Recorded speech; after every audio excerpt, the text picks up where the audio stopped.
ಇನ್ನು ರಾಜ್ಯದಲ್ಲಿ heart attack ಪ್ರಕರಣಗಳು ಹೆಚ್ಚಾಗ್ತಾ ಹೋಗ್ತಾ ಇದೆ. ಅದು ಕೂಡ ಕೋವಿಡ್ ಬಂದಾದ್ಮೇಲೆ ಈ ಹಾರ್ಟ್ ಅಟ್ಯಾಕ್ ಅನ್ನುವಂಥದ್ದು ಹೆಚ್ಚಾಗ್ತಾ ಇದೆ. ಸೊ ಹಾಗಾಗಿ ಕೋವಿಡ್ ಸಮಯದಲ್ಲಿ ತೆಗೆದುಕೊಂಡಂತಹ ವ್ಯಾಕ್ಸಿನ್ಗೂ ಈ ಹಾರ್ಟ್ ಅಟ್ಯಾಕ್ಗೂ ಏನಾದರೂ ಸಂಬಂಧ ಇದೆಯಾ? ಈ ಹಾರ್ಟ್ ಅಟ್ಯಾಕ್ಗೆ ಏನು ಪ್ರಮುಖ ಕಾರಣಗಳು ಅಂತ ಪತ್ತೆ ಹಚ್ಚೋದಕ್ಕಾಗಿ ಸರ್ಕಾರ ಒಂದು ಸಮಿತಿಯನ್ನು ಕೂಡ ರಚನೆ ಮಾಡಿತ್ತು. ಈ ಸಮಿತಿ ಒಂದಿಷ್ಟು ಸ್ಟಡಿ ಮಾಡಿ ಅಧ್ಯಯನ ಮಾಡಿ ಇದೀಗ ರಿಪೋರ್ಟನ್ನು ಸಬ್ಮಿಟ್ ಮಾಡಿದೆ. ಹಾಗಾದರೆ ರಿಪೋರ್ಟ್ನಲ್ಲಿ ಏನೆಲ್ಲ ಇದೆ ಅಂತ ಬನ್ನಿ ನೋಡೋಣ.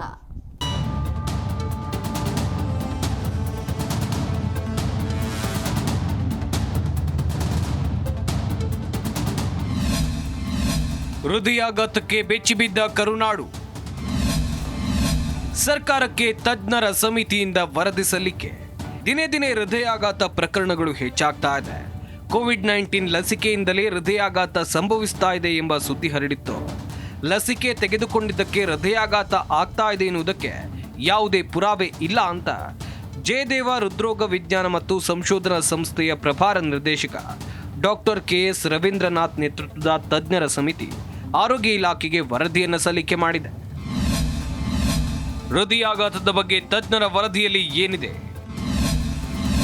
ಹೃದಯಾಘಾತಕ್ಕೆ ನಿಖರ ಕಾರಣ ಏನು ಗೊತ್ತಾ?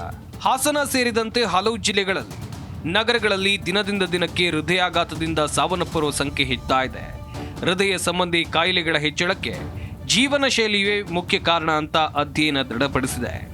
ಕೋವಿಡ್ ಸೋಂಕಿನ ನಂತರ ಅವಧಿಗೆ ಹೋಲಿಸಿದ್ರೆ 2025ರಲ್ಲಿ ಯುವ ಹೃದ್ರೋಗಿಗಳಲ್ಲಿ ಜೀವನ ಶೈಲಿ ಸಂಬಂಧಿತ ಕಾಯಿಲೆಗಳು ಹೆಚ್ಚಾಗಿವೆ. ಮಧುಮೇಹ ಪ್ರಮಾಣ 2019ರಲ್ಲಿ 13.9ರಷ್ಟಿದ್ದು 2025ಕ್ಕೆ 20.5ಕ್ಕೆ ಏರಿಕೆ ಆಗಿದೆ ಅಂತ ವರದಿಯಲ್ಲಿ ಉಲ್ಲೇಖ ಆಗಿದೆ.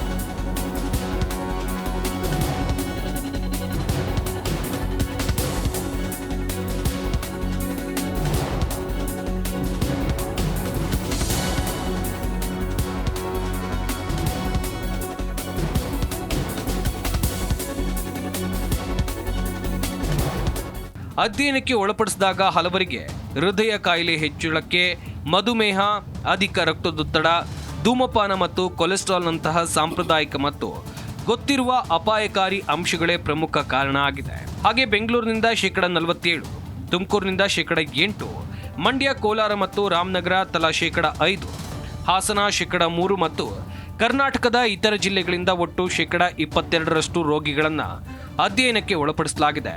ಒಟ್ಟಾರೆಯಾಗಿ ರಾಜ್ಯಾದ್ಯಂತ ಹೃದಯಾಘಾತ ಸಂಖ್ಯೆ ಹೆಚ್ಚಳ ಆಗ್ತಾ ಇದ್ದು ನಮ್ಮ ಜೀವನ ಶೈಲಿಯೇ ಕಾರಣ ಅನ್ನೋದು ಬಯಲಾಗಿದೆ. ಆದ ಕಾರಣ ಉತ್ತಮ ಆಹಾರ, ನಿಯಮಿತ ವ್ಯಾಯಾಮ ಮಾಡಬೇಕು. ಆದಷ್ಟು ನಮ್ಮ ಆರೋಗ್ಯ ಕಾಳಜಿ ವಹಿಸೋದು ನಮ್ಮ ಕರ್ತವ್ಯ ಆಗಿದೆ. ಭವ್ಯ ಸುನಿಲ್, ಜಿ ಕನ್ನಡ ನ್ಯೂಸ್, ಬೆಂಗಳೂರು.